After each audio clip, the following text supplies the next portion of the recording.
hooyo waxay u daashay aabba u daalay waa in adiga qof lagaa dhigo waa inaad mustaqbal yeelato adigaagii qofka lagaa dhigaya markaa haddaad dabaduun fadhida ka warranoo sheekaynaysid ama kubad daawanaysa manchester baa liverpool ka badisay manchester iyo liverpool maxaa kaa galay kii badiya midina reerkiina maaha midina wax kuma soo wato hebel baa laad fiicnaa iyo hebel goolku dhaliya ma arkaysa oo maxaa adiga macna kuugu jira hooyo waxay u daashay aabba u daalay waa in adiga qof lagaa dhigo waa inaad mustaqbal yeelato adigaagii qofka lagaa dhigaya markaa haddaad dabaduun fadhida ka warranoo sheekaynaysid ama kubad daawanaysa manchester baa liverpool ka badisay manchester iyo liverpool maxaa kaa galay kii badiya midina reerkiina maaha midina wax kuma soo wato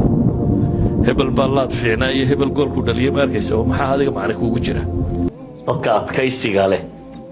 dadka cabaadaa waxba ma qabtaa wax kasta waxa kaa xiga inaad adkaysato